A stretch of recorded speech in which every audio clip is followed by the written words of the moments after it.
Fala aí, galera botafoguense, tudo beleza? Tô chegando neste começo de noite de terça-feira, já desejando pra você uma abençoada semana, meu irmão. Como tá sendo bom?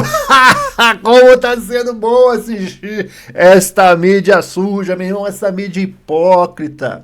Hipócrita, mano.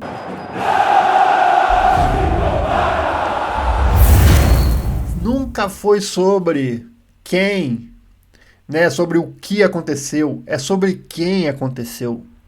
Não importa o que acontece, importa com quem acontece. Quando foi o Botafogo o prejudicado, descer a lenha no texto, porque era o texto que estava falando.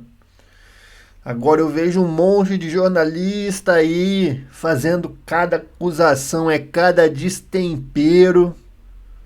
Engraçado, né, velho? Cadê aquela moralidade? Cadê aquela moralidade que se apresentava, né? Os paladinos da justiça, os paladinos do futebol brasileiro perderam a linha. Agora estão falando em roubo, estão perdendo a cabeça. Eu acho isso tudo maravilhoso. Escancara na cara da sociedade a hipocrisia do tratamento jornalístico, principalmente no setor de esportes desse país, né? É muito engraçado, é muito interessante o que a gente assiste por aí.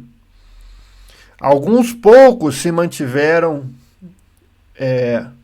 na mesma linha de raciocínio, né? Mas esses poucos também não tiveram seu time prejudicado muitas vezes, porque hoje todo mundo sabe o time de todo mundo. Os programas esportivos viraram. Não é mais sobre esporte, não é mais sobre futebol, é sobre defesa de narrativa do seu próprio time. Isso está muito claro, nítido e é muito triste, cara. Porque antes era velado, pelo menos. Hoje em dia é escancarado. E é como se a gente tivesse assistido canais de torcedores. Obviamente eu não estou falando da mídia inteira, mas boa parte do que a gente vê por aí se transformou em discussão de boteco de bar. O problema é que acabam posando essas pessoas de isentões, né? E a gente vê claramente que não é o que acontece. A linha de raciocínio muda. Se muda o time que é prejudicado, que é beneficiado. Isso sempre aconteceu, meu amigo botafoguense, minha amiga botafoguense. E se você até agora não percebeu isso e ainda fica caindo em certas narrativas, é porque talvez, meu amigo, o problema não sejam as narrativas. Pode ser que seja você, que não consegue enxergar através do teatro. Peço, meu amigo, que você pense bem antes de consumir determinados conteúdos. Use um pouco mais o seu discernimento para ver, se aprofundar mais nas notícias. Eu já cansei de falar isso no canal e isso se aplica também. As pessoas adoram falar mal do John Textor e isso tem um motivo muito claro. Se fosse o John Textor falando qualquer uma dessas suposições, se fosse o John Textor no lugar do José Butto falando que levanta suspeitas, ele estaria na capa de muitos jornais por aí. John Textor põe o futebol brasileiro sob suspeita. Em caps locks na sua cara. Você não consegue enxergar isso ainda? Como não foi ele, fica uma notinha de rodapé ali. Você mal percebe. É triste, cara. Mas é a realidade. E se você não se proteger, disso, você vai virar massa de manobra.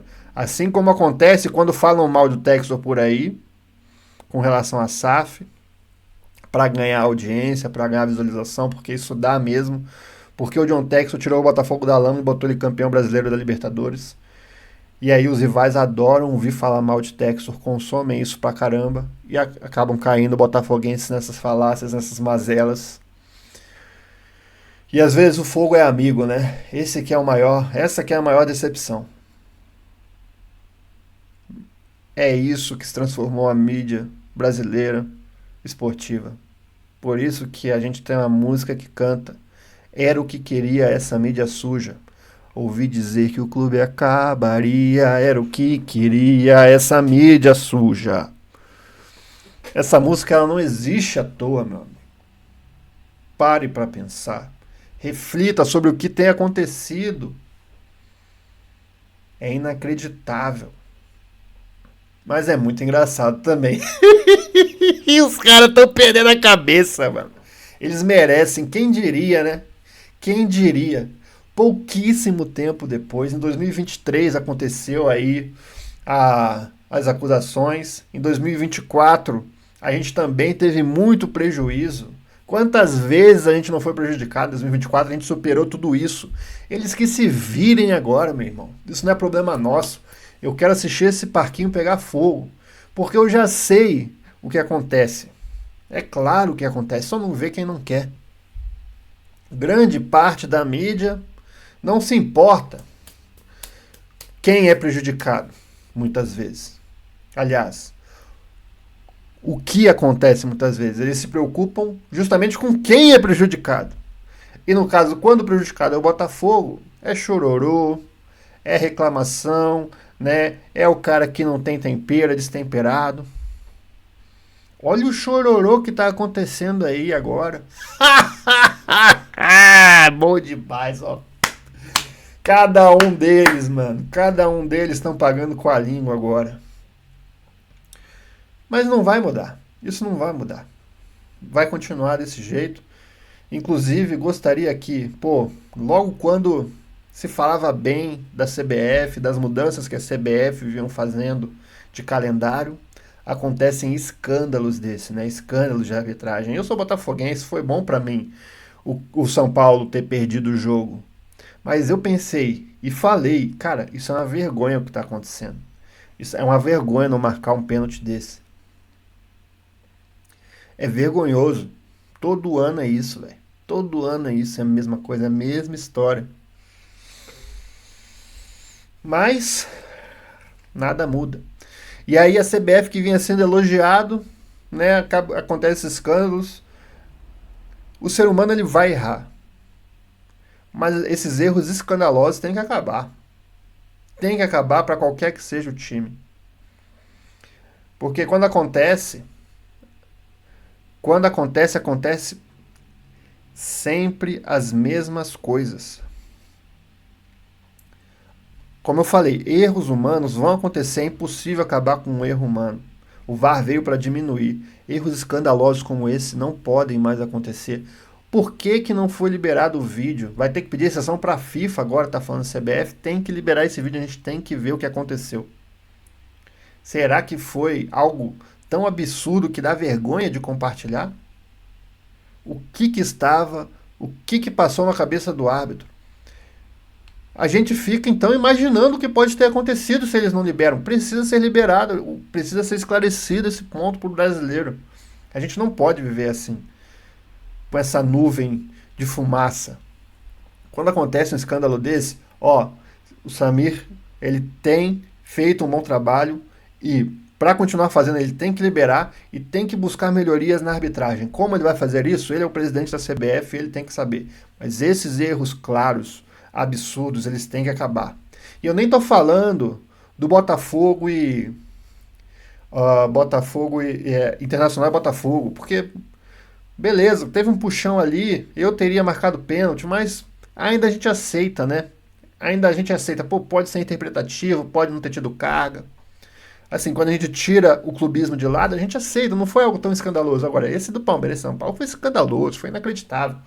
Botafogo e Grêmio e Botafogo também, né? A gente fica ali, cara, a gente aceita assim, é muito contragosto. A torcida do Botafogo é que menos reclama. Talvez pelo fato aí de ser taxado como chororô, a gente é o que menos reclama. E a gente ainda é taxado de chororô. Olha o chororô que os flamenguistas estão fazendo. Tá tendo até dossiê, meu irmão. Se fosse um botafoguense fazendo isso, ia ser choro, ia ser isso, ia ser aquilo. Então, meus amigos, é o seguinte, tá claro. Espero que esses áudios aí, esse vídeo do VAR seja liberado. A gente precisa entender o que aconteceu para que não aconteça novamente. Porque deixar isso às escuras não é a melhor opção. Rapaziada, era isso. Já falei bastante aqui. Vou continuar aproveitando. Esses programas esportivos estão maravilhosos. Ver eles chorando e aí pagando com a boca, pagando com a língua e cometendo erros clássicos. Tá bonito demais de ver. Os erros que eles tanto criticavam e os próprios jornalistas estão cometendo. Isso é maravilhoso. Isso escancara a hipocrisia de cada um deles. Rapaziada, não são todos, alguns. Espero que você tenha uma abençoada semana. Eu vou ficando por aqui. Esse foi o nosso bate-papo. Mídia suja, meu irmão. Muito bom. Tamo junto e até a próxima.